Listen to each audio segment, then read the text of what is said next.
Hi, my name is David Peters, and today's Skillshare is going to be using the drag and drop email editor in ActionNetwork. First off, we're going to have an overview. We're going to do switching from the visual HTML mode, that is the default, and moving over to drag and drop, which is a newer interface. Using the default template that we have set up for the chapter. Pulling an events list from the website. A lot of this is taken care of automatically, so it's very easy to just copy, paste. Then we'll do some targeting options and then scheduling the email. All right. So when you first log into Action Network, you'll go to People and you go to Emails and you'll hit plus for a new email. And by default, it's going to load into the visual/HTML editor. And that's not the one we want. It's very cumbersome. You have to do a lot of manual coding in HTML.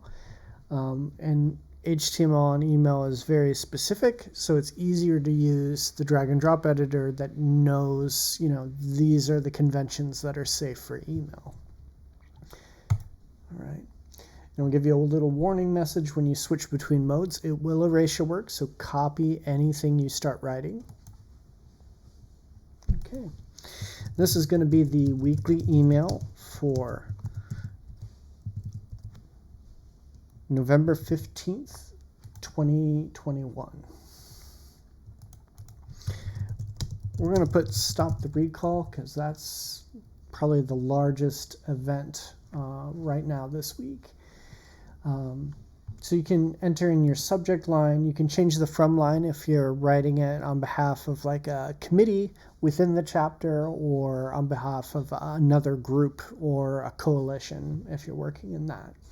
You can also have a reply to email address, so when people hit reply, it'll go to a different box. So you might have it go to communications. You might have it go to Medicare for All. Preview text. This is mainly in Gmail. Sometimes different apps will have preview text of the email, so you can customize what that looks like.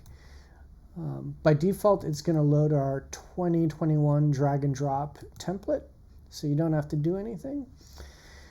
All right, and this gets into the heart of it. It's very, what you see is what you get, generally speaking.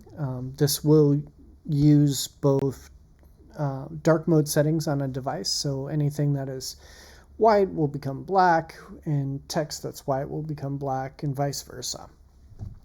All right. So by default, the template has a heading, one paragraph of text, and a call to action button. And you generally want to limit it to no more than two paragraphs, two headings, two different things to focus on, or else there really isn't a focus per se. There's this block. It's a HTML block, so you have right here, you can enter in HTML like you would normally. So what we're going to do is we're going to actually load in the table that already exists on the website of the next week's events. So if you schedule it on Sunday, it'll do the next 7 days worth of events. So it's at seattledsa.org/email. Here are the coming events, and it has some directions on how to do this. But we're going to inspect. We're going to select that table. We're going to copy that element. All right. Now we're going to just select all, paste it in. Bam, we have a beautiful looking list. It's going to have a line separating them. In the editor, it won't appear, but when we do a test email, it'll work. All right.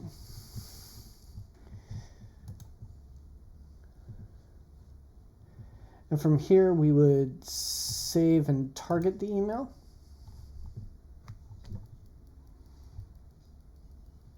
Okay.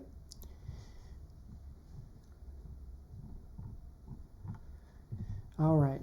So because this is our weekly email blast, we wouldn't actually target anything. By default, it'll send to the entire email list of whatever group you're in. So for example, I am in the Seattle DSA, the main chapter-wide list. You can go into each individual list and just email people that are associated with that subcommittee.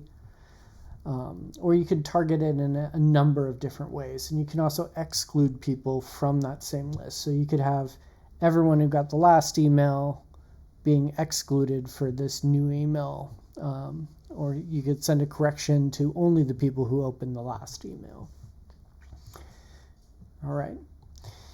So because we're not going to do any targeting, some of the key ones are going to be legislative district, if you're doing any sort of congressional or state representative districts. You can go to miles within a zip code. The main ones that we use, you can pull up any prior event that someone has done or mobile message you've sent out. But the main ones we use are going to be our queries. So we have Seattle DSA total members, which is both in good standing and then people whose dues recently lapsed, like within the past couple months. You can do it to just people who can't receive a ballot. You can do it to just those who have their dues up to date and can receive a ballot. So by default, it's just going to send everyone. We'll save, preview, and send. Okay. All right.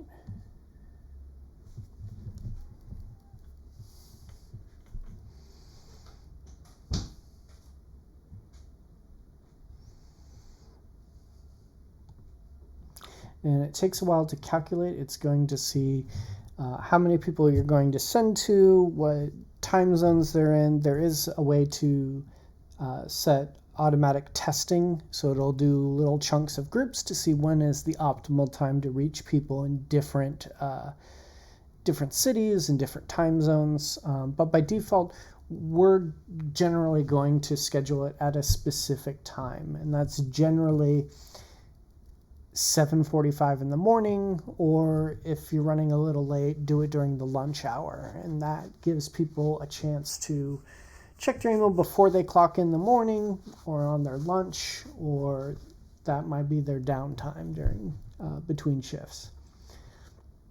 All right, so we'll schedule the email, send it a specific time.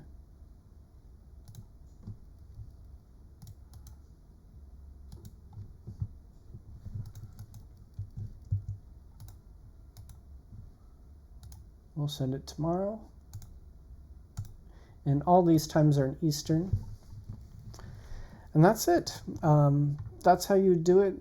You can go back to previous tutorials to see how you can edit individual blocks within the editor, but they're largely self-explanatory. We can go back and check some of those out. This is just a default image. You can upload anything. You can go to seattledsa.org/graphics to find some pre-generated simple imagery. And you can change headings. It's very simple, very easy to use. Yeah, and that's it.